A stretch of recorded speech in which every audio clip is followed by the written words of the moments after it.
Maybe the house has gone quiet around you now, and still your thoughts keep their small, restless errands back and forth long after the lamp is low. That is all right. You do not have to hurry sleep tonight, and you do not have to carry the day any further. Tonight, we rest inside one story, the story of Elijah, a weary prophet who came to the very end of his own strength and found that God was gentle with him there. His was a life of grey fire and long roads, and yet the truest moment of it came in a whisper. You can close your eyes now. The story will keep watch, and I will keep my voice low. If it comforts you, leave one word below. Amen. A small candle lit for the others resting alongside you tonight. Let us pray. Father, come near to every tired heart here. Ease what they could not set down today and hold them while they sleep. In Jesus' name, amen. The story of Elijah. 1 Kings, chapter 17. The story opens with a single man standing before a king, and one plain word spoken into a hard time. And Elijah the Tishbite, who was of the inhabitants of Gilead, said unto Ahab, As the Lord God of Israel liveth, before whom I stand, there shall not be dew nor rain these years, but according to my word. He came out of the rough hill country, this Elijah, a man of few belongings and fewer soft words, and he stood in the courts of a king who had forgotten the God of his fathers. He did not raise an army. He carried no gold. He had only the certainty that he stood before the living God, and that was enough to make him steady in a room where steadiness was rare. As the Lord God of Israel liveth, before whom I stand. That was where his strength was kept, not in himself, but in the presence of the one before whom he lived. And having spoken his word, he turned and went out, and the long drought settled quietly over the land. Then came a gentler word, a word spoken not to a king, but to the prophet alone. And the word of the Lord came unto him, saying, Get thee hence, and turn thee eastward, and hide thyself by the brook Cherith, that is before Jordan. Hide thyself. It is a tender instruction when you sit with it. The God who had just sent Elijah to speak boldly now sent him away to be hidden, to be small and quiet, and out of sight for a season. There are times to stand before kings, and there are times to be tucked away by a narrow stream where no one is watching, and both of them are the will of God, and both of them are good. We so often think that the hidden seasons are wasted seasons, that only the public and the visible really count. But God led his prophet first into hiding, and it was there, by the quiet brook, that he kept him and fed him and made him ready for all that would come. And with the hiding came a promise of provision, and the promise had a strange and homely shape. And it shall be that thou shalt drink of the brook, and I have commanded the ravens to feed thee there. The ravens, not an angel with a shining table, not a caravan of merchants, but the black rough birds of the wilderness, the ones that take and do not give, commanded now to carry food to a hungry man. God delights, it seems, in feeding his people by means they would never have chosen and could never have arranged. He does not run short of ways to keep his own. If the fields fail, He has the birds of the air. If the birds fail, he has the widow's jar. If the jar fails, he has an angel and a fire. Elijah did not have to understand the how of it. He had only to go and to trust that the brook would run and the birds would come. So he went. So he went and did according unto the word of the Lord. For he went and dwelt by the brook Cherith, that is before Jordan. There's no argument recorded, no long list of his questions, no bargaining for a clearer plan. He simply rose and obeyed and made his home beside a hidden stream, and there he waited on the faithfulness of God. Picture the quiet of it, the days measured by the light on the water and the sound of the brook over the stones. A solitary man kept alive by a promise in a land that was slowly drying up all around him.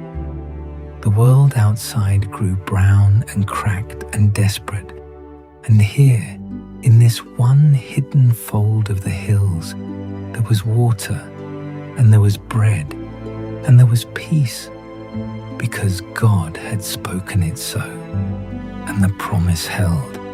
And the ravens brought him bread and flesh in the morning, and bread and flesh in the evening, and he drank of the brook.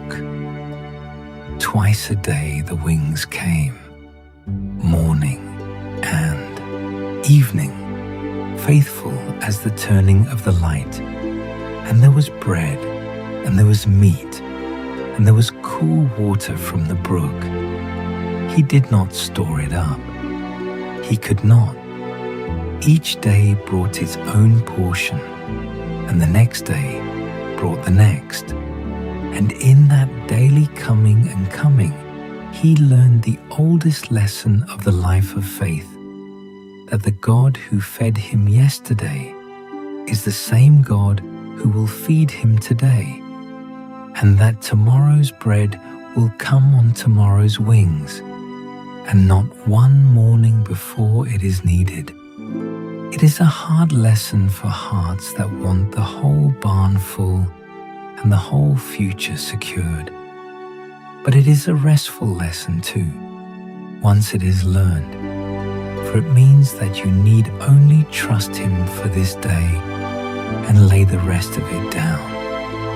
Let this be the first rest of the night then, laid gently over you. There's a hiddenness that is not punishment, but shelter. There are seasons when God draws you aside from the noise and the watching eyes to a small and quiet place and feeds you there by means you did not expect, day by day, morning and evening.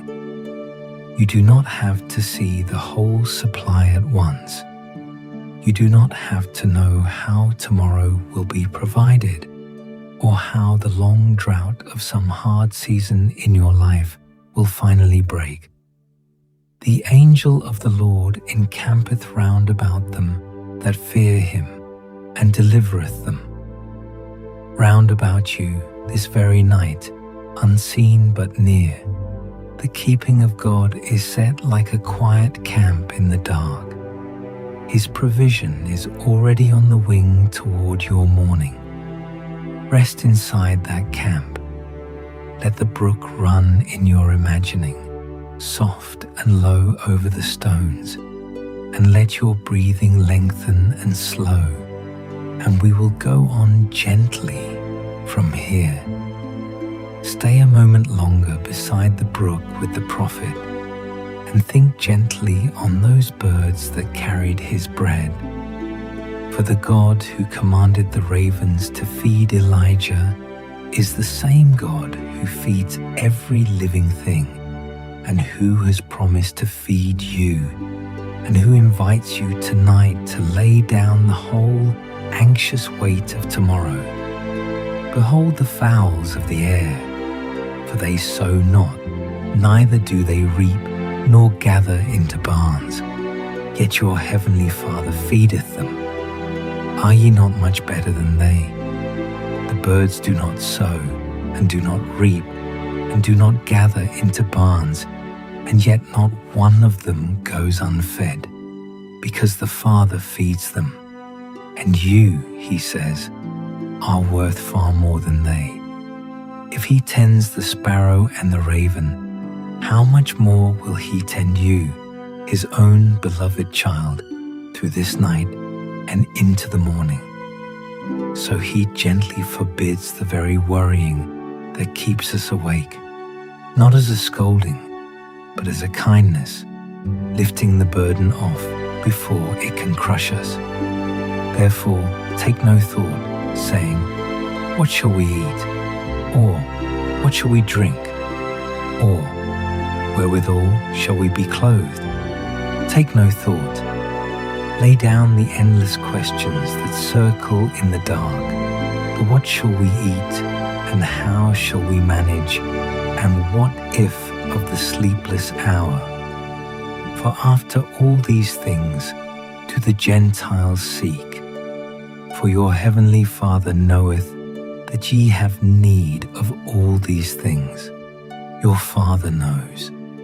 Before you ask, before you worry, before you lie here turning it over, he already knows every need you have, and he is already moving to meet it, the way he moved the ravens morning and evening over a hidden brook. And so the counsel comes, tender and practical, to let tomorrow keep its own troubles, and to receive only the grace given for today. Take therefore no thought for the morrow shall take thought for the things of itself. Sufficient unto the day is the evil thereof. Do not carry tomorrow into tonight. Do not spend the hours meant for rest borrowing troubles that have not yet come and may never come. Sufficient unto the day, he says. There is grace enough for this day, and there will be grace enough for the next when it comes, given fresh, like the bread on the raven's wings, exactly when it is needed, and not a moment before. For this is how God has always fed his people, opening his hand and satisfying every living thing in its season. The eyes of all wait upon thee, and thou givest them their meat in due season. Thou openest thine hand, and satisfiest the desire of every living thing. He opens his hand. That is the picture to fall asleep inside.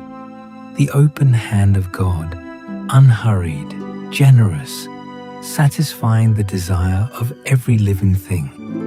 The birds of the air and the beasts of the field, and the widow's household, and the weary prophet and you. His hand is open toward you tonight, and it is full, and it will not close. They that seek him, even in their hunger and their need, do not finally lack any good thing. The young lions do lack and suffer hunger, but they that seek the Lord shall not want any good thing. Even the strong young lions, fierce and able, may go hungry, but the ones who seek the Lord shall not want any good thing. For their supply does not depend on their own strength, but on the open hand of God. So seek him now, not by striving, but by simply resting in him, by trusting the hand that fed the ravens to feed you too. Take no thought for the morrow. Let the birds settle on the branch, and let your own heart settle with them, and lay the whole weight of tomorrow down into the open hand of God. Breathe slowly and be fed by his care, and we will go on to the widow's house. In time, the little brook ran dry, for the rain had been withheld from all the land, and even the place of hiding could not keep its water forever. And then the word came again, and sent the prophet on to a new and unlikely shelter. And the word of the Lord came unto him, saying, Arise, get thee to Zarephath, which belongeth to Zidon, and dwell there. Behold, I have commanded a widow woman there to sustain thee. See how gently God moves his servant from one provision to the next, never leaving him without a word, never leaving him without a place. When one brook fails, he does not abandon the prophet to the dust. He speaks again, and he points to the next shelter before the last one is entirely gone. And see who is chosen to keep the prophet alive now. Not a rich man, not a household of plenty, but a poor widow in a foreign town, a woman with almost nothing, commanded to give out of her emptiness. God so often works this way, joining the need of one to the need of another, so that in helping his servant, the widow herself would be saved.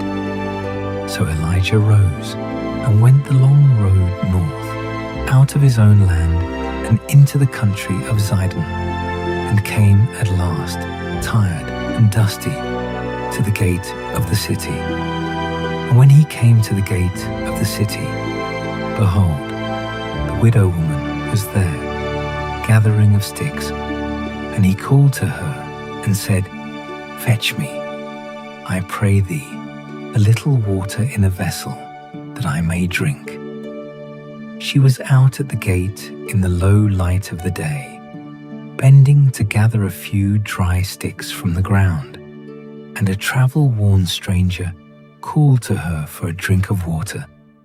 And as she turned to bring it, he asked for something more. And as she was going to fetch it, he called to her and said, Bring me, I pray thee, a morsel of bread in thine hand, a little water, and now a morsel of bread. It seems a small thing to ask of anyone, but he had asked it of a woman who had reached the very bottom of her store, and the little he asked was, to her, very nearly everything. And she answered him plainly, out of the honesty of the desperate, holding nothing back. And she said, As the Lord thy God liveth, I have not a cake, but an handful of meal in a barrel, and a little oil in a cruse. And behold, I am gathering 2 sticks, that I may go in and dress it for me and my son, that we may eat it and die. Hear the sorrow folded into that quiet sentence.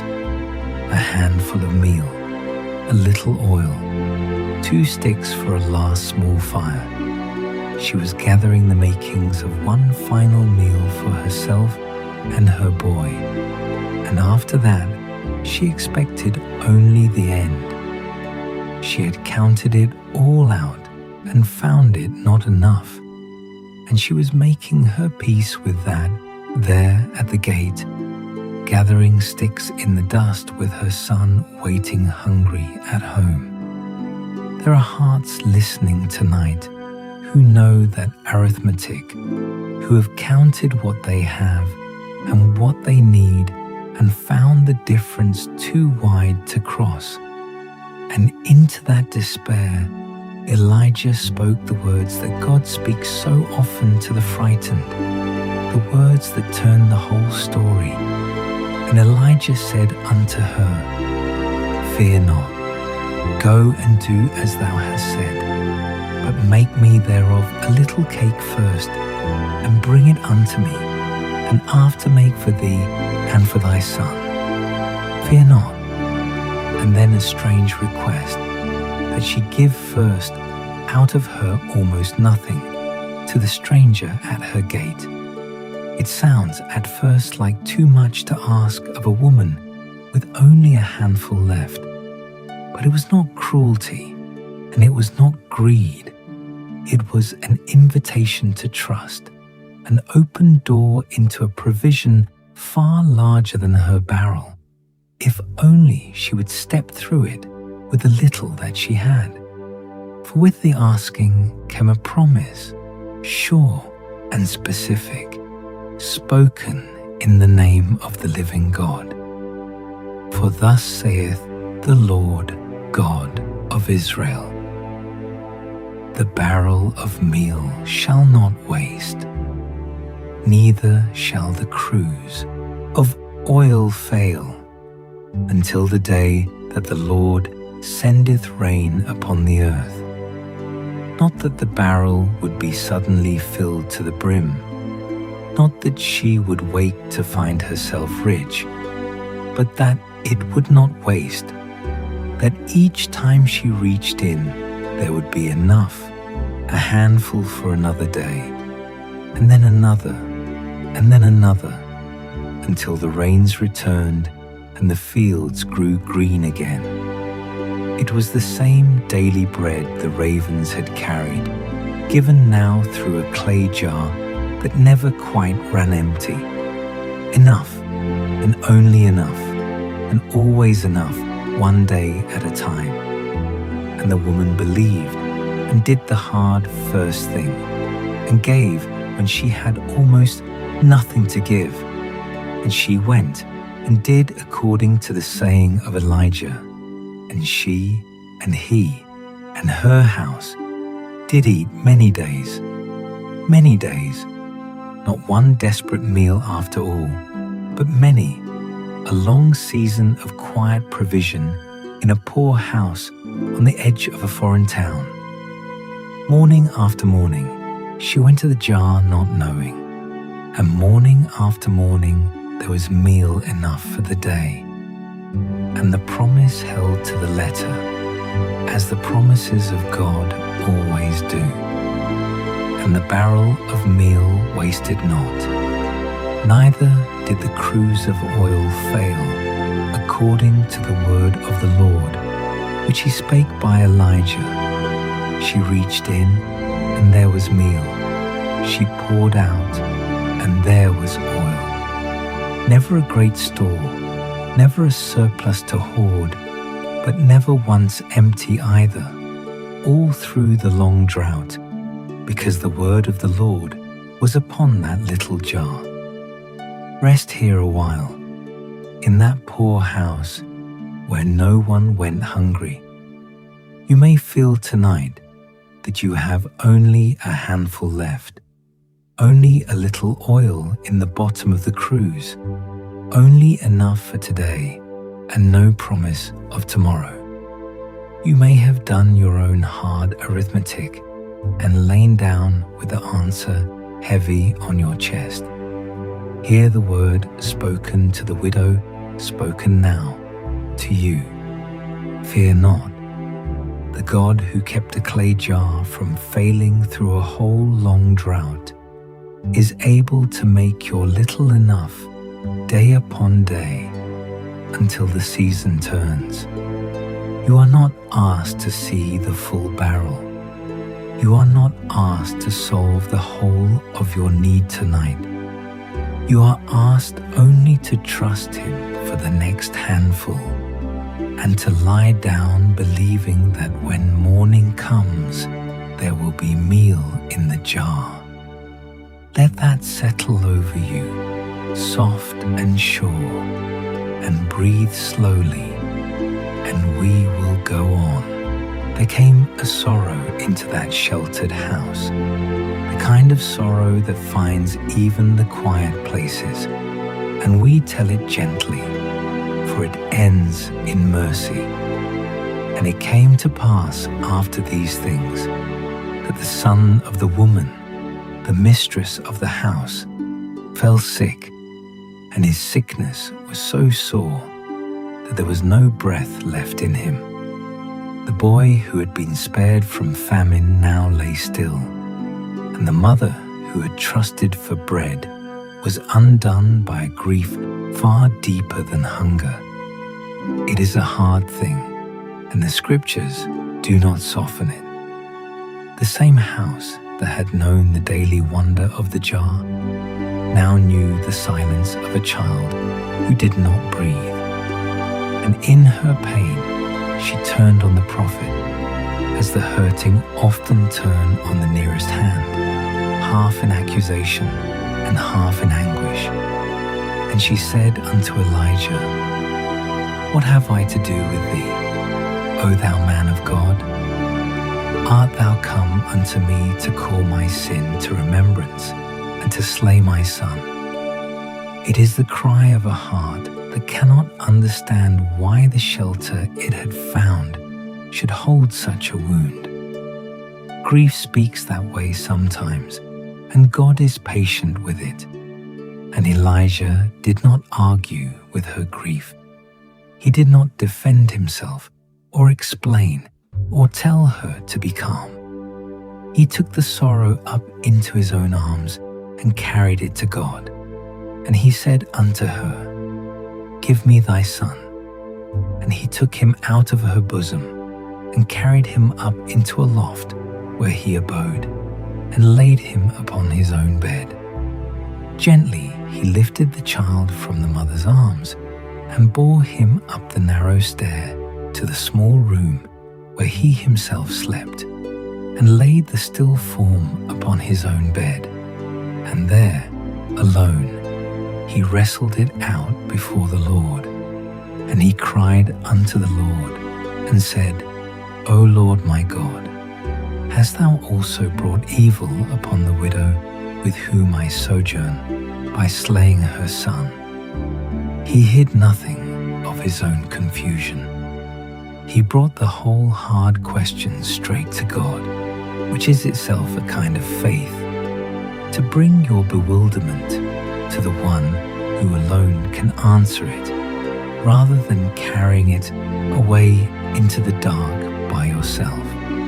And then he prayed, plainly and with his whole body, for the life of the child. And he stretched himself upon the child 3 times, and cried unto the Lord, and said, O Lord my God, I pray thee, let this child's soul come into him again. 3 times he bent low over the small still form, warmth against the cold of it.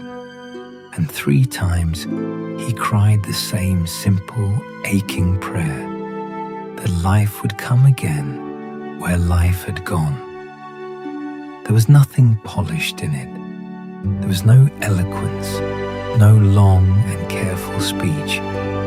It was only a man laid out in love and desperation over a dying child, asking the God of life to give life back, and asking it again, and asking it a 3rd time, refusing to let go. And God heard, and the Lord heard the voice of Elijah, and the soul of the child came into him again, and he revived.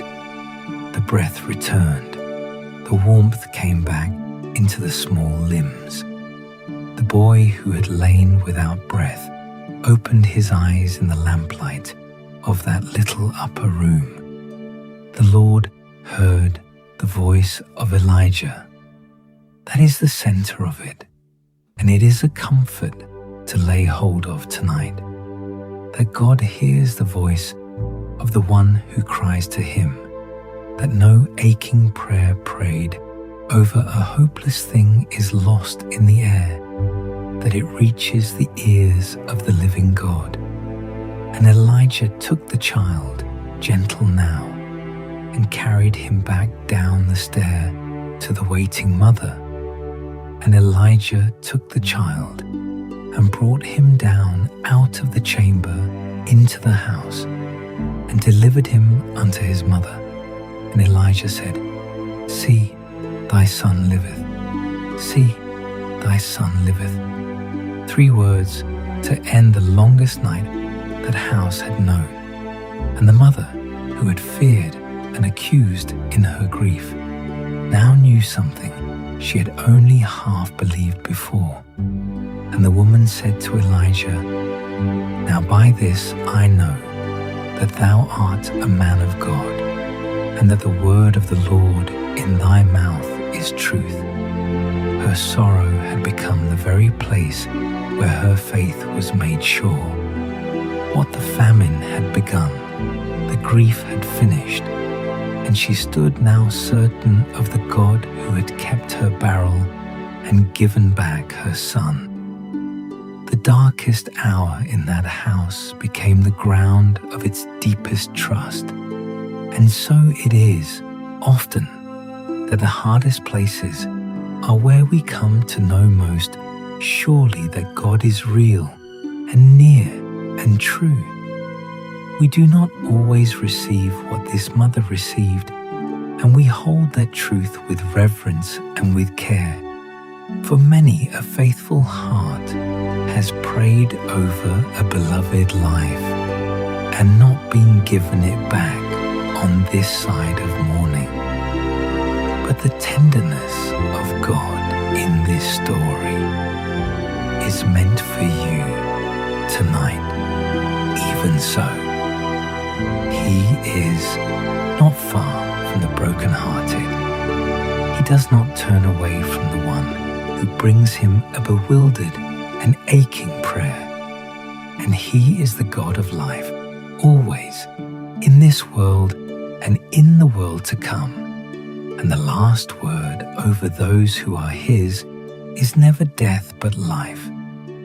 Rest that grief you carry, whatever its name, into the hands that took the widow's son.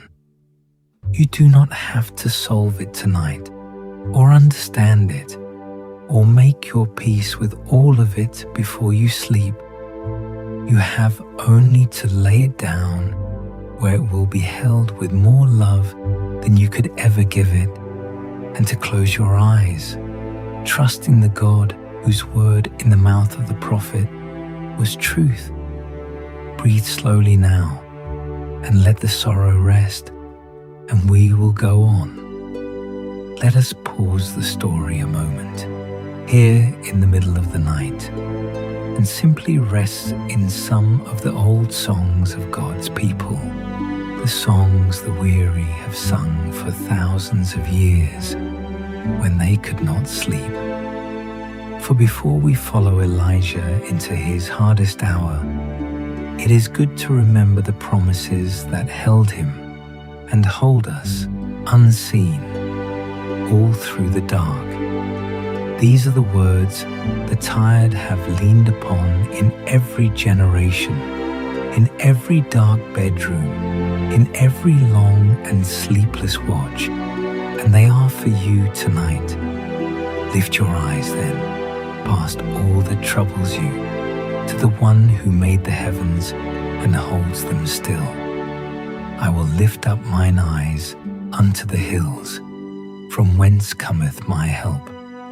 My help cometh from the Lord, which made heaven and earth, not from the hills themselves, not from anything the eye can reach, but from the Lord who made the hills and the heavens and the earth and you.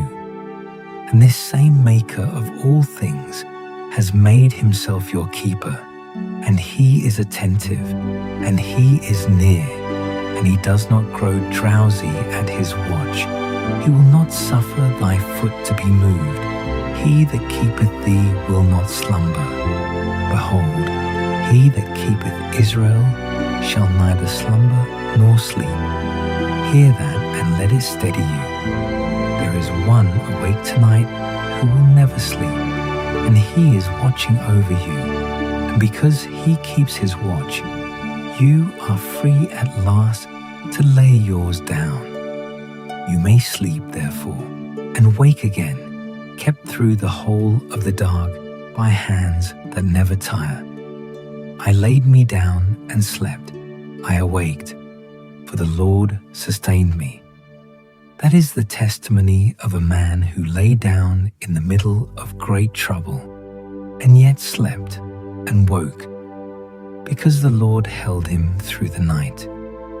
And so it may be for you. You do not have to keep guard over your own life tonight. You do not have to lie awake watching for every trouble. He is sustaining you breath by breath, and He will bring you up again into the morning.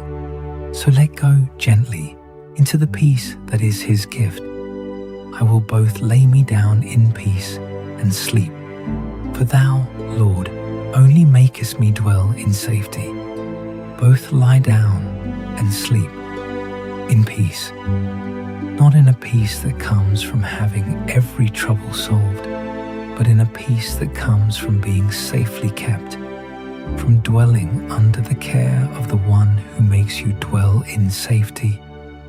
And all around you, unseen in the dark, His protection is set like an army encamped. The angel of the Lord encampeth round about them that fear Him, and delivereth them. Round about this bed, round about this house, round about every soul that fears Him and rests in Him tonight, the encampment of God is quietly set.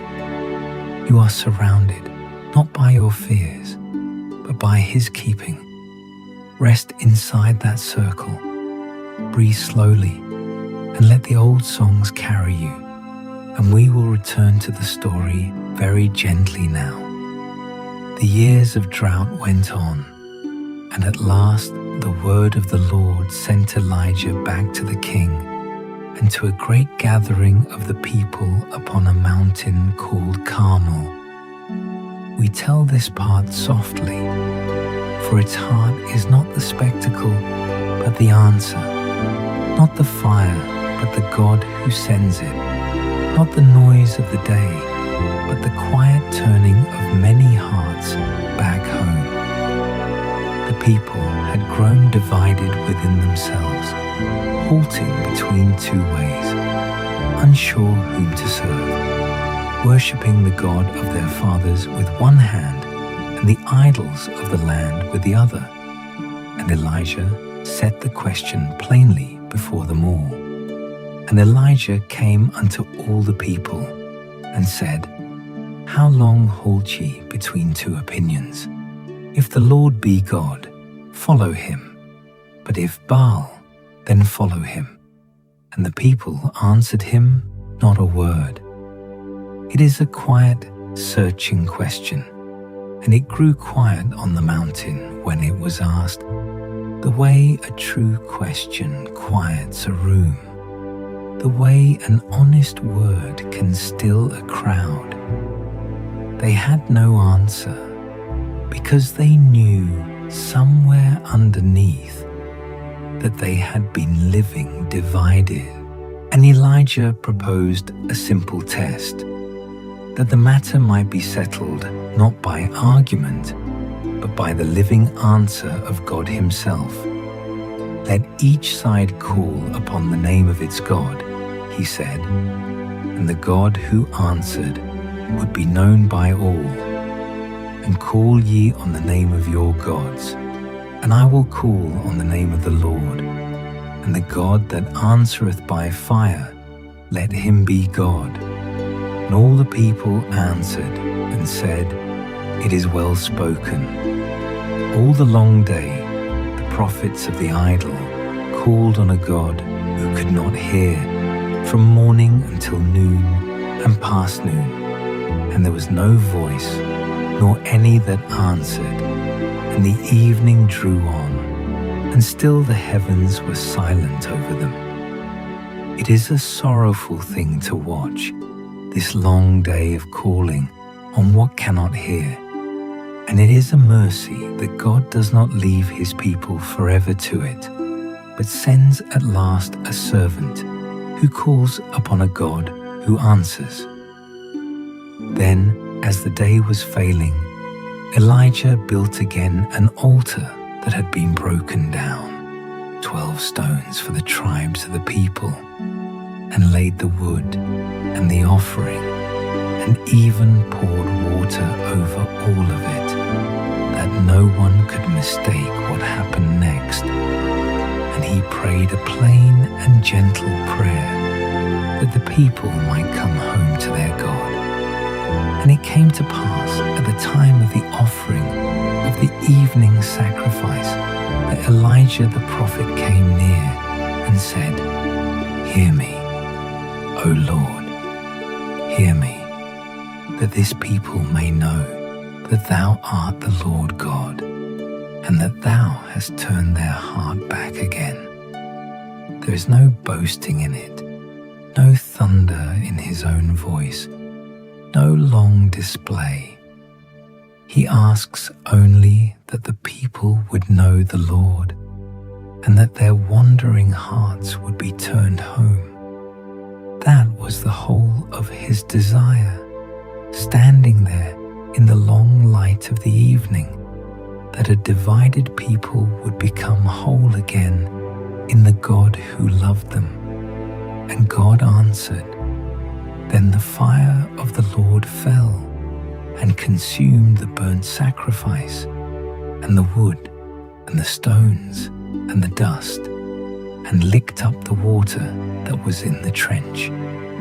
The answer came down clean and complete, and there was no mistaking it, and no arguing with it, and even the water in the trench was gone. And the people, who had answered not a word to the question, now answered with their whole hearts, falling low upon the ground. And when all the people saw it, they fell on their faces, and they said, "The Lord, He is the God. The Lord, He is the God." Twice they said it, as men say a thing they have suddenly become sure of. "The Lord, He is the God." The doubt of years burned away in a single evening, the divided heart made whole in a moment of seeing. And then, mercy upon mercy, the long drought broke, and the rain that had been withheld came at last upon the thirsty land. Elijah told the king to go up and eat and drink, for there was a sound coming that only the ears of faith could yet hear. And Elijah said unto Ahab, "Get thee up, eat and drink, for there is a sound of abundance of rain." There's a sound of abundance of rain, spoken while the sky was still clear, heard by faith before it was heard by the ear. And soon the sky that had been bronze for years grew dark and soft with cloud, and the first great rain came sweeping in across the hills. And it came to pass in the meanwhile that the heaven was black with clouds and wind, and there was a great rain. The parched ground drank, and the dust settled, and the smell of rain rose from the fields for the first time in years, and the whole land breathed again. Let the sound of that rain be a comfort over you now, the long withheld mercy come at last. There are seasons of drought in a life, seasons when the heart is divided, and the sky seems shut, and the ground of everything feels dry underfoot. But the God who answers is patient with our halting, and He is able to turn the heart home and to send the rain in its time. And often His mercy is already on its way while the sky still looks clear, a sound of abundance of rain that faith can hear before the eye can see it. You do not have to settle every question of your own heart tonight. You have only to say quietly, "The Lord, He is the God," and to let that settle you, and to rest under the sound of a mercy that is even now on its way to you. Breathe slowly and listen in your mind to the soft coming of the rain across the hills, and we will go on. Before we follow the prophet into his weariest hour, let us pause once more and hear the oldest invitation to rest that has ever been spoken. The invitation that stands open over every tired heart in this room tonight. For the God who fed Elijah and who would meet him gently under the tree is the same God who calls the weary to himself with the tenderest words in all the scriptures. Come unto me, all ye that labor and are heavy laden, and I will give you rest. Come unto me. Not first make yourself worthy, not first untangle your troubles and dry your tears and be strong. Only come, all ye that labor, all ye that are heavy laden, all ye who have carried too much for too long, and I will give you rest. It is a gift held out in an open hand, and the only thing asked is that you come and receive it. And the rest he gives is not a hard thing, not another burden laid upon the ones already bending under too many. Take my yoke upon you and learn of me, for I am meek and lowly in heart, and ye shall find rest unto your souls. Rest unto your souls, the deep kind, the kind that reaches beneath the tiredness of the body to the tiredness of the heart. And he who offers it is meek and lowly, gentle and humble, not a hard master, but a kind one, easy to come to, safe to lean upon. For my yoke is easy, and my burden is light. Whatever heavy yoke you have been wearing, whatever crushing load you have taken up as though it were yours alone to carry, he offers to trade it for his own, which is easy and light and shared. So do the thing the old song counsels, and simply give the weight over to him. Roll it off your own shoulders and onto his. Cast thy burden upon the Lord, and he shall sustain thee. He shall never suffer the righteous to be moved. Cast it upon him. Not carry it and pray about it while still holding it tight, but cast it, let it go. Hand it fully over to the one who has promised to sustain you and to hold you steady. He shall never suffer the righteous to be moved. You will not be shaken loose from his hand tonight. You are held, and you may let go of the holding on. And in the letting go, let your soul grow quiet and still before him, waiting at peace, expecting good from his hand. Truly my soul waiteth upon God. From him cometh my salvation. My soul, wait thou only upon God, for my expectation is from him. Wait thou only upon God, not upon your own strength to fix everything, not upon the morning to bring some certain answer, but only upon God, from whom your help comes, and in whom your hope rests. Lay the labor down at the doorway of his gentleness. Come, heavy laden as you are, and receive the rest he has been holding out to you all along. Breathe slowly now, and let your soul wait quietly upon him, and we will go on into the story. Now the story turns to its most tender and human place, and we come to it gently, for it is here that the great prophet becomes most like us. After the fire and the rain, after the mountain and the crowd, after the greatest day of his life, a threat came against Elijah's life from the queen, and something in him that had stood so long before kings suddenly gave way. And when he saw that, he arose and went for his life, and came to Beersheba, which belongeth to Judah, and left his servant there.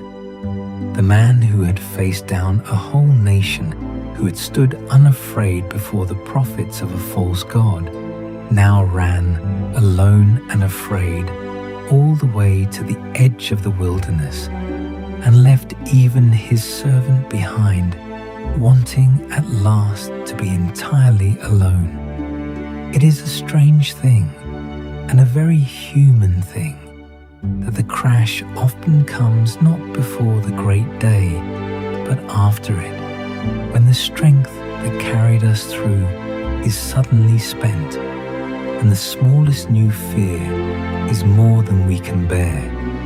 And then he went further still, out into the empty country, until his strength was spent, and his heart was spent. And he sat down under a solitary tree and asked to die. But he himself went a day's journey into the wilderness, and came and sat down under a juniper tree. And he requested for himself that he might die, and said, "It is enough. Now, O Lord, take away my life, for I am not better than my fathers. It is enough." Hear how weary those words are. This is the same man who called down fire from heaven, now sitting in the dust under a lone tree in the middle of nowhere, so tired in body and soul that he wished only to be done. He had come to the end of himself, to the place where even the faithful sometimes come, where there seems to be nothing left to give and no reason to go on, where the only prayer the heart can find is, "It is enough. Let it be over." And we should stop here and be very honest and very gentle, because you may know this tree.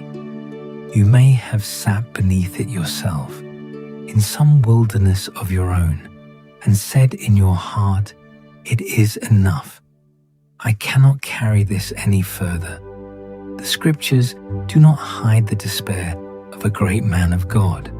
They do not tidy it away or pretend it did not happen. They set it down plainly, with tenderness and without shame, so that no weary soul would ever think itself alone in such a place. Elijah was a prophet, mighty in word and deed, beloved of God, and he grew so tired that he wanted to lie down and not wake up. That is written in the Holy Book, kept there on purpose, so that you would know that this darkness is not the end of faith, and not the loss of God's love, but a place where God comes very near and stoops very low and is more gentle than you would dare to hope. For the Lord is nigh unto them that are of a broken heart, and saveth such as be of a contrite spirit. He does not stand far off from the one under the juniper tree. He does not wait for the weary to gather themselves and climb back up to him. He comes down into the low place, into the wilderness, into the dust beneath the lone tree, and he is nearest of all when the heart is most broken and most spent. He healeth the broken in heart, and bindeth up their wounds. That is the work his hands love best, the binding up of wounds, the mending of what is broken, the tending of the ones who have nothing left. He does not turn from your brokenness. He is drawn to it, the way a good physician is drawn to the hurt, the way love is drawn to the one who is suffering. So if you have carried something heavy to this bed tonight, if some part of you has whispered, "It is enough," hear this before you sleep. God did not rebuke Elijah under that tree. He did not lecture him or shame him or ask him to explain himself or tell him to have more faith. Watch. in the very next moment of the story, what the God of heaven actually does for a prophet who is too tired to go on, and let it be done in its own quiet way for you. Rest now. You are not too far gone for the gentleness of God. You are not a disappointment to Him in your weariness. You are exactly where His tenderness has always known how to reach. Let your breathing slow and let the weight begin to lift from your shoulders, and we will go on softly into the kindest part of the whole story. Now hear the tenderest thing in all the long story, the thing we came tonight to rest inside. When Elijah had said, "It is enough," and had nothing left, and laid down in the dust, wanting only to be done, God did not send him a sermon. God let him sleep. And as he lay and slept under a juniper tree, behold, then an angel touched him and said unto him, Arise and eat. First the sleep, given like a mercy to a body that could carry no more. God did not wake him at once to set him right. He let him rest first, let the exhausted man sink down into sleep under the lone tree, and only then into that sleep came the gentlest of wakings, an angel's touch upon the shoulder, and a few soft words, Arise and eat. Not rise and explain yourself, not rise and be strong again, not rise and repent of your despair, only rise and eat, the way you would coax a sick and exhausted child to take a little food before sleeping again. And there beside him, made ready while he slept, was a simple meal, warm and plain and enough. And he looked, and behold, there was a cake baken on the coals, and a cruse of water at his head.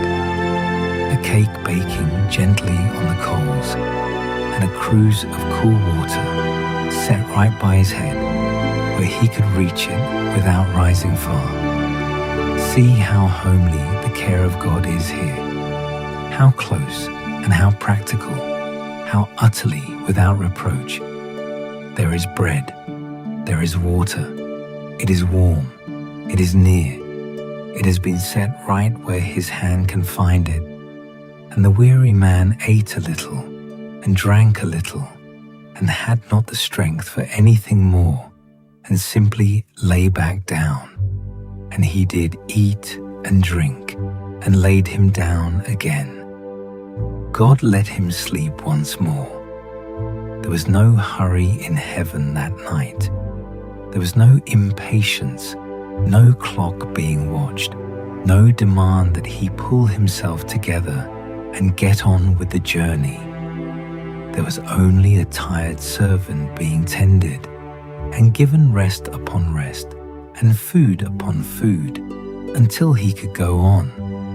And when the time came, the angel returned, still gentle, and roused him a second time, and named the reason with such kindness that it is worth resting on for a long moment. And the angel of the Lord came again the second time, and touched him, and said, Arise and eat, because the journey is too great for thee, because the journey is too great for thee.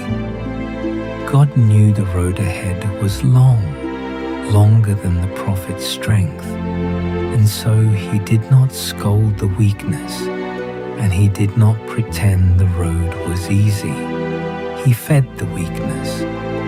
He met the too great journey not with a demand, but with a meal and a hand upon the shoulder, and let the strength be built quietly, bite by bite, in a tired man who only hours before had wanted to die. He does not ask the exhausted to be strong. He makes them strong gently from the inside, with rest and bread and his own near presence. And it was enough, and more than enough. And he arose, and did eat and drink, and went in the strength of that meat 40 days and 40 nights unto Horeb, the mount of God, in the strength of that plain bread and that cool water, given by an angel to a sleeping man. Elijah walked 40 days and 40 nights through the wilderness to the mountain of God. The meal looked so small, the care looked so ordinary, a cake and a cup of water. And yet it carried him further than he could have imagined, because it was given by the hand of God, and the smallest mercy from that hand goes a very long way. What God gives, however plain it looks, is always enough for the road he is calling you to walk. This is how heaven tends the exhausted, and it is how heaven means to tend you tonight. It is vain for you to rise up early, to sit up late, to eat the bread of sorrows. For so he giveth his beloved sleep. He giveth his beloved sleep. That word is spoken over you now, gently, in the dark. You do not have to sit up late tonight, eating the bread of sorrows, turning the day over and over, trying to be strong enough for a journey that is too great for you. It is vain to lie here striving. You are his beloved, and he gives sleep to his beloved as a gift, freely, gladly, the way he gave it to the prophet under the tree. Let him tend you the same way. Let the touch upon your shoulder be gentle. Let the meal be enough. Let the journey be his to carry and not yours. And when you lie back down in peace. For I will both lay me down in peace and sleep. For thou, Lord, only makest me dwell in safety. Both lie down and sleep in peace. It is safe now. He is keeping you, and the journey is his. Let go and rest, and we will go on very quietly from here. So the prophet rose from beneath the tree, fed and rested, and set his face toward the mountain of God. And the road before him was long, 40 days and 40 nights through the empty wilderness. We do not know all that passed on that quiet journey, but we know that the strength given in one gentle meal carried him the whole of the way, and that the God who had fed him did not then leave him to walk alone. It is a long thing, a road of 40 days, and yet it was walked one step at a time, one morning after another, in the strength of what God had already given. You do not have to walk your whole road tonight. You have only to be carried through this one night, and then the next, and the strength for each will be given as each comes. For the Lord who fed him was also the Lord who led him. And there is an old and beloved song of exactly this, of the God who shepherds the weary along the road and makes them lie down and gives them rest. The Lord is my shepherd, I shall not want. He maketh me to lie down in green pastures. He leadeth me beside the still waters. Hear how gentle the shepherd is with his flock. He maketh me to lie down. He does not drive, and he does not hurry. He leads his tired sheep to green pastures and to still waters, to the quiet places where the soul can be at rest. And there he bids them lie down and be still.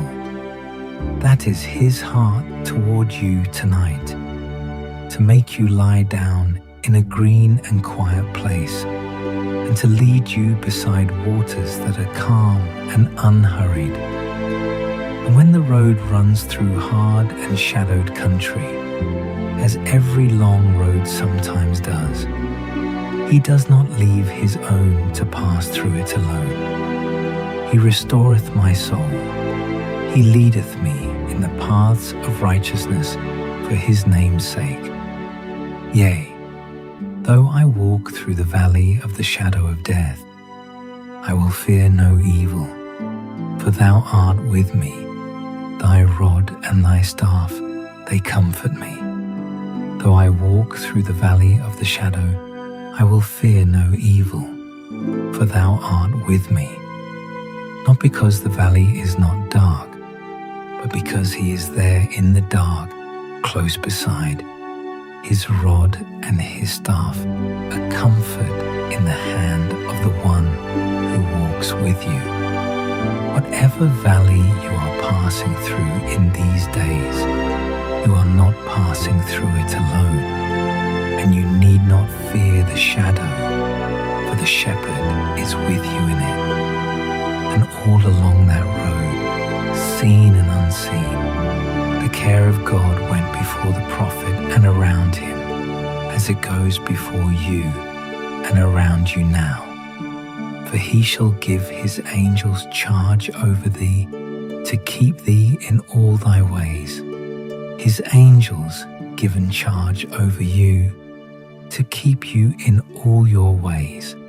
The same tender keeping that set a cake and a cruse of water by the head of a sleeping man in the wilderness. The Lord shall preserve thy going out and thy coming in from this time forth, and even forevermore. Your going out and your coming in, the whole of your journey, the road behind and the road ahead, all of it preserved and kept by the God who does not sleep. You are led, you are kept, you are gone before.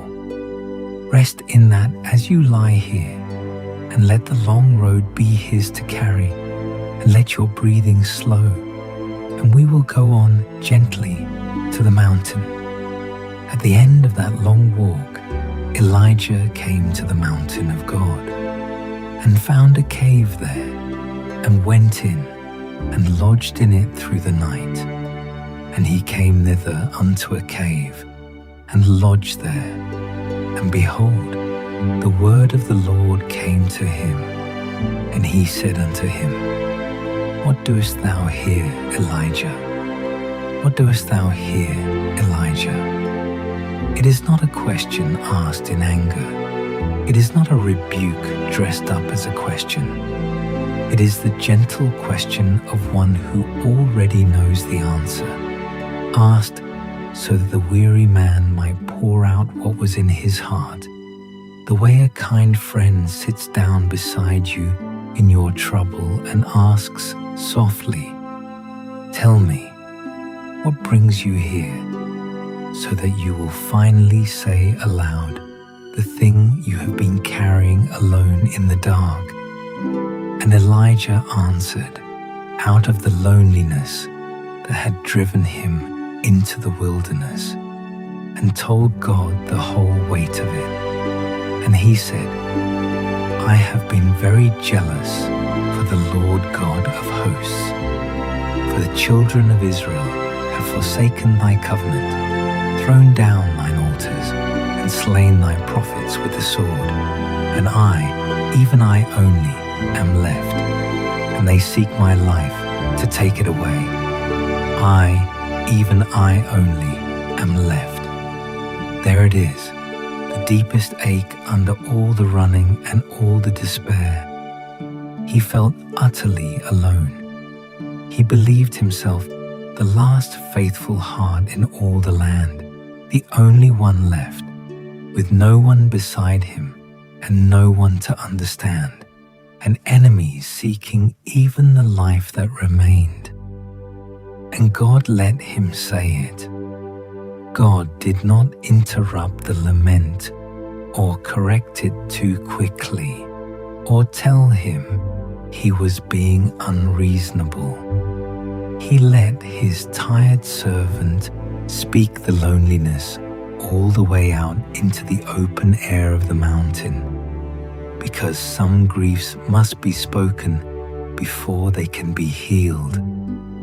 Perhaps that is part of your weariness tonight too, the feeling that you are carrying something alone, that no one quite sees it, that you are the only one still holding on. If so, bring it to God the way Elijah did, plainly, even the part that feels like too much, even the part you would be ashamed to say to anyone else. He is not frightened by your lament. He does not turn away from the one who says, "I am weary, I feel alone, I do not know if I can go on." He draws such a one closer, and he asks his gentle question, not to accuse, but to open the heart so that he can begin to heal what is inside it. And here is a comfort to lay beneath your head like a pillow. The one who keeps you does not grow tired and does not look away, not even for the space of a single breath. He will not suffer thy foot to be moved. He that keepeth thee will not slumber.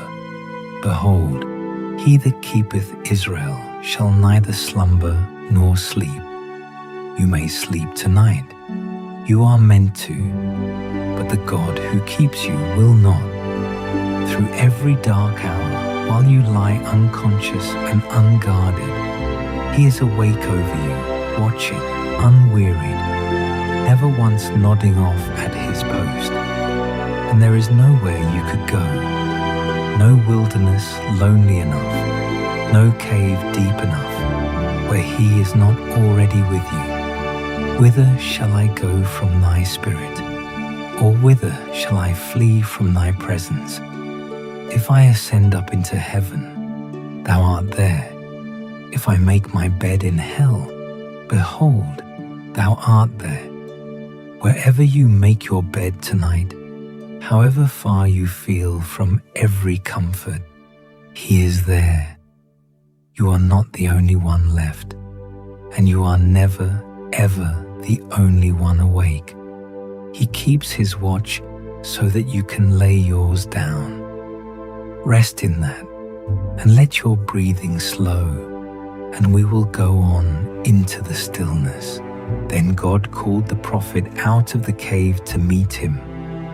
And what happened next is the still center of the whole story, the moment we have been walking toward all night. And he said, "Go forth and stand upon the mount before the Lord." And behold, the Lord passed by, and a great and strong wind rent the mountains and brake in pieces the rocks before the Lord. A wind came first, so violent it tore at the mountains and broke the very rocks in pieces, the kind of power that would make any heart brace and tremble and look for shelter. Surely, you would think, this is God passing by. Surely he is in a thing so great and so strong. But the Lord was teaching his weary servant something about where he is truly to be found. But the Lord was not in the wind. And after the wind came a shaking of the earth itself, deep and terrible, the ground heaving beneath the mountain.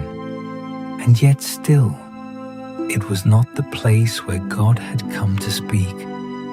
And after the wind, an earthquake, but the Lord was not in the earthquake. And after the earthquake, a fire, bright and roaring across the mountain, the very element by which God had answered so gloriously on Carmel. Surely now, you would think, surely he is in the fire, as he was before, and yet this time not there either. and after the earthquake a fire. But the Lord was not in the fire, not in the wind that broke the rocks, not in the earthquake that shook the ground, not in the fire that lit the mountain. The loud things passed by, one after another, each one large enough to fill the whole sky. And the prophet waited, and God was not in any of them. And then, when the great and violent things had all gone by, when the wind had died, and the ground was still, and the fire had burned down, there came the thing that Elijah had not been listening for, the smallest sound of all. And after the fire, a still small voice, a still small voice, so quiet that you would miss it entirely if the wind and the earthquake and the fire were still filling your ears, so gentle that it could only be heard once everything loud had passed and everything large had gone quiet. And in that hush, the tired prophet knew at last that God had come, not in the storm, but in the whisper, and he covered his face, for he could not look upon such nearness, and went out to meet him. And it was so, when Elijah heard it, that he wrapped his face in his mantle, and went out and stood in the entering in of the cave. Sit for a long moment in that stillness, for there is deep rest in it, deeper than sleep. We are so sure, most of us, that God must come in the wind and the fire, in the loud and the large and the overwhelming, in the dramatic answer and the sudden rescue. We strain to hear him in the noise of our days, in the shaking of our circumstances, in the roar of everything that frightens us. And when the noise gives no answer, we wonder if he is there at all. And here, on the holy mountain, God quietly teaches his prophet and teaches us that his nearest word is often the softest. He was not in the wind, he was in the whisper. He came, not in the thing that made Elijah tremble, but in the thing that made him grow still, the small and gentle voice you can only hear when at last you are quiet enough to listen. So let the loud things pass by tonight. Let the wind of your worries blow itself out over the mountains and be gone. Let the ground of all that has shaken you settle and grow still. Let even the fire of the day's urgency, all its heat and hurry, burn down low and go out. And listen, underneath it all, in the quiet that is left, for the still small voice, the gentle and unhurried presence of a God who is nearer than your own breathing, and who does not need to shout to reach you, and never has. You do not have to strain for him. You do not have to make anything happen. You have only to grow quiet and let him be near in the quiet, as he was for Elijah in the entering in of the cave. Be still and know that I am God. Be still. Let your whole body soften into the bed, and let your mind grow quiet and rest inside the whisper, and we will go on very gently from here. Rest here a little longer in the stillness of the mountain, for there is a promise that belongs to every weary soul who has ever come to the end of their strength, as Elijah did under the tree. And it is a promise made sure by the greatness of the God who gives it. For before we speak of renewed strength, we must remember whose strength it is, and how deep the well of it runs. Hast thou not known? Hast thou not heard that the everlasting God, the Lord, the Creator of the ends of the earth, fainteth not, neither is weary? There is no searching of his understanding. He does not faint, he is never weary. The God who keeps you does not run low, does not tire at the end of the long day, does not come to his own juniper tree. His strength is everlasting, and his understanding past all searching, and it is out of that endless store that he gives to the ones who have nothing left. And to whom does he give it? Not to the strong, not to the ones who have it all together, but precisely to the faint and the weary, to the very ones who feel they cannot go on. He giveth power to the faint, and to them that have no might he increaseth strength. He giveth power to the faint. That is the wonder of it. Your very weakness is not a barrier to his help, but the doorway to it. For it is exactly the faint and the powerless whom he delights to strengthen. To them that have no might, he increaseth strength. If you have no might left tonight, if you have come to the bottom of yourself, you are not beyond his help. You are the very one his promise is speaking to. For the truth is that even the young and the strong come at last to the end of their own resources, and there is no strength of our own, however great, that does not finally fail. Even the youths shall faint and be weary, and the young men shall utterly fall. The strongest among us stumble in the end. The most capable come to the tree. This is not a shame to be hidden, but simply the truth of what it means to be a creature, small and finite, in the hands of a God who is neither. Our strength runs out, his never does. And so the whole secret of going on is not to be strong, but to wait upon the one who is. But they that wait upon the Lord shall renew their strength. They shall mount up with wings as eagles. They shall run and not be weary, and they shall walk and not faint. They that wait upon the Lord shall renew their strength. Not summon it up from within, but renew it, receive it fresh from him, exchange for their own spent and emptied strength. And so they mount up and run and walk and are not weary, because the strength they walk in is no longer their own, but his. This is what was given to Elijah, quietly, under the tree and on the long road, the strength of God traded for the emptiness of a man. And it is offered to you tonight. You do not have to find your strength before you sleep.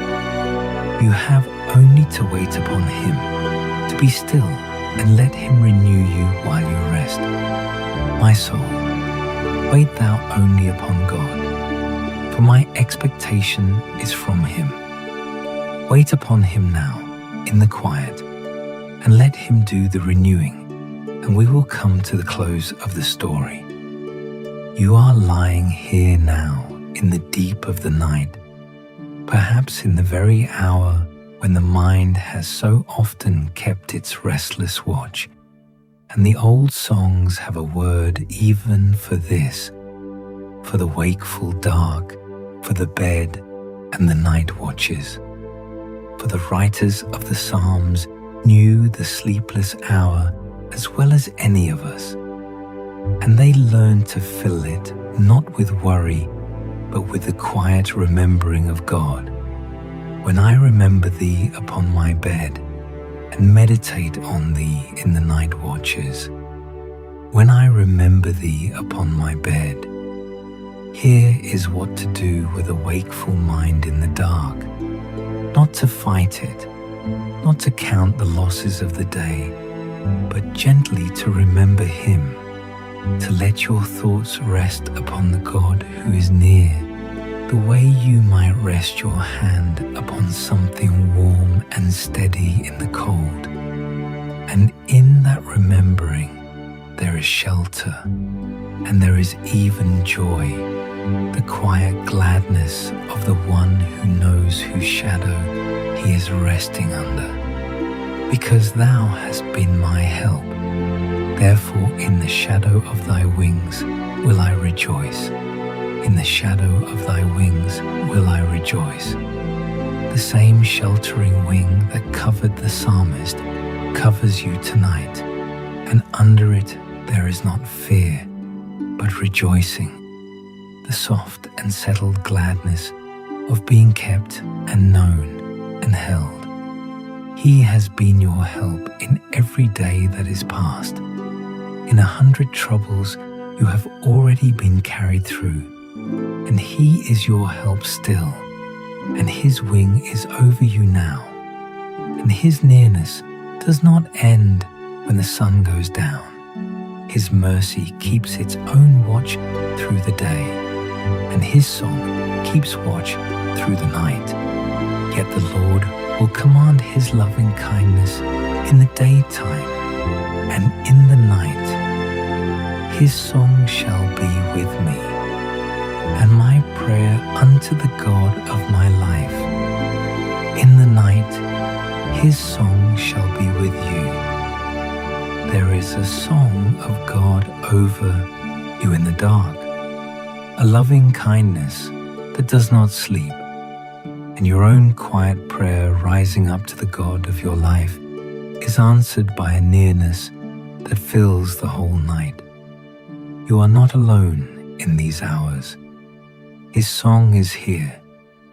So let your heart be counseled and stilled, even now, even in the night seasons when the mind would wander. I will bless the Lord who hath given me counsel. My reins also instruct me in the night seasons. I have set the Lord always before me. Because He is at my right hand, I shall not be moved. I have set the Lord always before me. Set Him before you now, in the quiet, a steady and gentle presence at your right hand, nearer than the dark, nearer than the worry. Because He is at my right hand, I shall not be moved. You will not be shaken loose tonight. He is right beside you, and He is holding you steady, and you are safe to let go. And so you may do the simplest and most trusting thing of all, the thing the psalmist did in the middle of great trouble. You may lie down and sleep and wake again, kept the whole night through. I laid me down and slept. I awaked, for the Lord sustained me.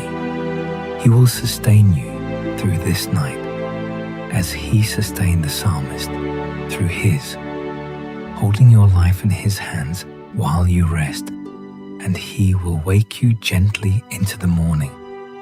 So remember Him upon your bed. Rejoice in the shadow of His wings. Let His song be with you in the night. Set Him before you at your right hand, and lie down and sleep, for the Lord sustains you. Breathe slowly and remember Him, and we will come now to the close of the story. When Elijah had stood in the stillness, God spoke to him again and gave him work to do and a road to walk. For the gentleness of God is not only comfort, but also a quiet sending back into life. And the Lord said unto him, Go, return on thy way. He was not to stay forever in the cave. He was to go back, gently strengthened, into the land and the calling he had fled. And this is often how God tends the weary. He gives rest and food and stillness and his own near voice, and then, when the soul has been mended, he turns it softly back toward the road, no longer running in fear, but walking now in quietness, with the strength that was built in the resting.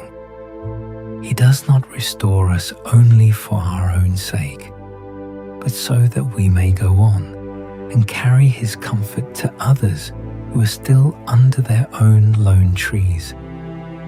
And God answered the loneliness that had ached under everything, the belief that Elijah was the only one left. It was not so, God told him, and it had never been so. Yet I have left me 7,000 in Israel, all the knees which have not bowed unto Baal, and every mouth which hath not kissed him. 7,000. Not one weary prophet alone against the whole world, but 7,000 faithful hearts he had never seen, scattered through the land, keeping the same quiet flame that he thought he alone was holding. He had felt utterly alone, and all the while there were thousands beside him in the same faith, hidden from his eyes but fully known to God. His loneliness had been real as a feeling, but it had never been true as a fact. Hear that gently tonight. If you have felt that you are the only one holding on, the only one still praying, the only one who has not given up, you are not. God has his 7,000 still, faithful hearts you will never meet, people praying in the dark of this same night, holding the same quiet trust, encamped unseen all around you. God setteth the solitary in families. He does not leave his own to be alone. He gathers them, seen and unseen, into one great company, and you are part of it, part of a fellowship far wider than your eyes can show you. The very ache of feeling alone is not the final truth of your situation, and God himself will tell you so as tenderly as he told the prophet on the mountain. And then God gave Elijah a companion, a real and near one, so that he would walk no more alone. He sent him to find a young man named Elisha, plowing in a field, and to cast his mantle upon him. And from that day the two of them went on together. So he departed thence, and found Elisha the son of Shaphat, who was plowing with 12 yoke of oxen before him. And Elijah passed by him, and cast his mantle upon him.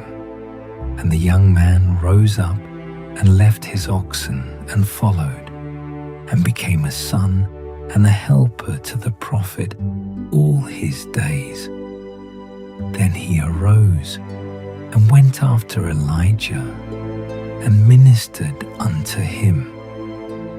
The one who thought himself the last was given a companion for the road, and the loneliness that had driven him into the wilderness was answered at last with a friend to walk beside him. For the angel of the Lord encampeth round about them that fear him, and delivereth them.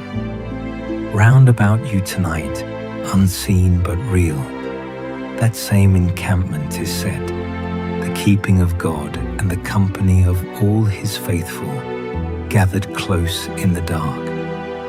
You are watched over, and you are not alone, and the road that felt too great is not yours to walk by your own strength, and never was. Rest in that as the story draws to its close. The dawn is coming softly over the fields. The drought is broken. The rain has come. The prophet is fed and stilled and companioned and sent gently on his way. And you may sleep, held inside the very same tenderness that met a weary man under a lone tree and would not let him go. Breathe slowly and let the last of the day's weight slip away, and we will come to rest now.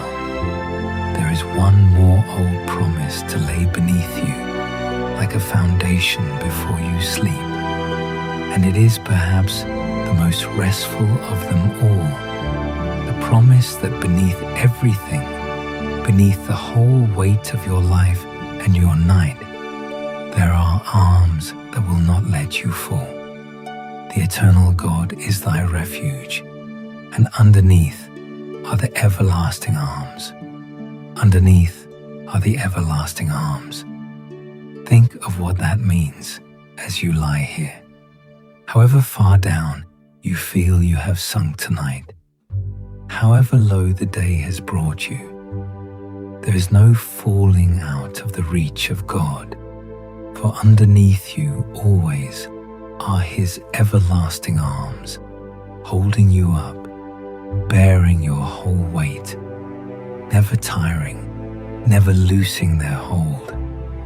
You are not resting on your own strength tonight. You are resting on His arms, and there is nowhere you could drift, in sleep or in sorrow, where those arms are not already holding you.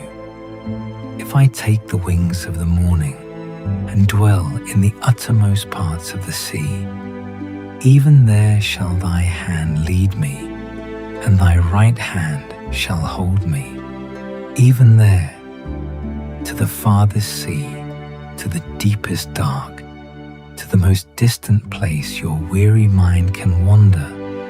His hand is already there, leading you, holding you. His right hand shall hold you.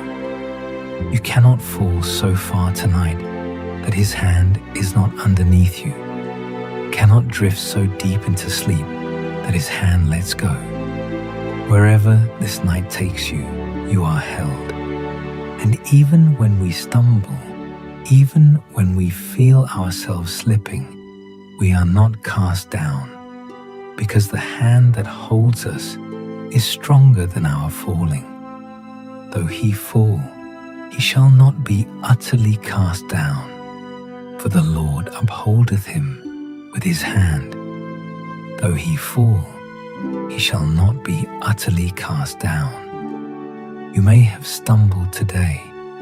You may feel that you are slipping in some part of your life you cannot seem to hold together, but you shall not be utterly cast down, for the Lord upholds you with his hand, the same hand that set a cake and a cruse of water by the head of a sleeping prophet, the same everlasting arms that have carried his people through every long night since the world began. So rest all your weight down now, the whole of it, and let the arms beneath you hold you. You do not have to hold yourself up tonight. You do not have to keep your grip. You may go entirely limp and trusting, the way a sleeping child goes limp in the arms of the one carrying it home, and be carried. Underneath you are the everlasting arms. They will not tire before morning. They will not let you fall. And so, once more, the oldest evening prayer of all the faithful, spoken now over you and by you as you let go. I will both lay me down in peace and sleep. For thou, Lord, only makest me dwell in safety. Lay down in peace. Sleep. You are held. Breathe slowly, and let the everlasting arms bear you. And we will come now to the last quiet words of the night. The story is nearly told, and there's nothing left now but to rest. So let the last movement of the night be a gathering of peace, the deep and settled peace that God gives to his own, unlike anything the world can offer or take away. Peace I leave with you, my peace I give unto you. Not as the world giveth, give I unto you. Let not your heart be troubled, neither let it be afraid. My peace I give unto you. It is a gift, freely given, His own peace, laid over your troubled heart like a warm covering in the cold. And with the gift comes the gentlest command, spoken to every anxious soul that has ever lain awake. Let not your heart be troubled, neither let it be afraid. You may set the trouble down, you may set the fear down. His peace is given, and it is enough for the night. And under that peace you are hidden and covered and kept, the way a bird shelters its young beneath its wings. He that dwelleth in the secret place of the Most High shall abide under the shadow of the Almighty. There is a secret place, a hidden shelter in God Himself, and the one who dwells there abides in safety under His very shadow. He shall cover thee with His feathers, and under His wings shalt thou trust. His truth shall be thy shield and buckler. He shall cover thee with His feathers. Picture it, the warm and total covering, the soft, dark shelter of the wing drawn over you, and under it, nothing to fear, only trust, only rest. His truth a shield around the whole of you through the night. So speak to your own soul now, the way the weary have always spoken to their souls in the dark, and call it home to its rest. Return unto thy rest, O my soul, for the Lord hath dealt bountifully with thee. Return unto thy rest, O my soul. Come home from all your wandering and your striving. Come home from the long day and the longer worries, and rest, for the Lord has dealt bountifully with you, more kindly than you know, and He is dealing kindly with you still this very night. And as you rest, let your mind stay gently upon Him, and He will keep you in a peace so deep it passes understanding. Thou wilt keep him in perfect peace, whose mind is stayed on thee, because he trusteth in thee. Perfect peace, kept for the mind that stays upon God.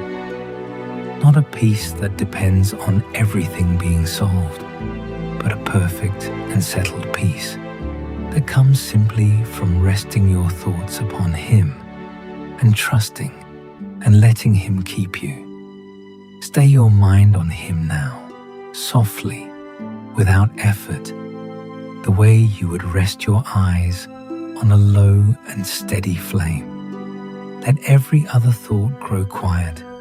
He is keeping you in perfect peace. Return, O my soul, unto thy rest, and we will come now to the blessing and the end. So the long story comes to its rest, and so may you. Elijah stood before kings and called down fire from heaven, and yet the truest mercy of his life came in the quiet, under a lone tree in the wilderness, when God let him sleep and fed him with His own gentle hand, and spoke to him at last, not in a storm, but in a still small voice. That same God is bending near to you now, in this dark and quiet room, with the same gentleness and the same unwearied love. Whatever you carry to this bed tonight, you may set it down. The journey ahead is not too great for the one who keeps you, and He does not slumber, and He does not sleep, and He is watching over you even now, and He will be watching still when the morning comes. Let these old words be the last you hear tonight. and let them cover you like a warm and settled quiet. I will both lay me down in peace and sleep. For thou, Lord, only makest me dwell in safety. The Lord bless thee and keep thee. The Lord make his face shine upon thee, and be gracious unto thee. The Lord lift up his countenance upon thee, and give thee peace. If these scriptures brought you rest, the full devotional waits for you any night on Spotify to carry you gently into sleep again. But for now, there is nothing more to do and nowhere else to be. Only rest. He is keeping you. Sleep now, beloved. Sleep in peace.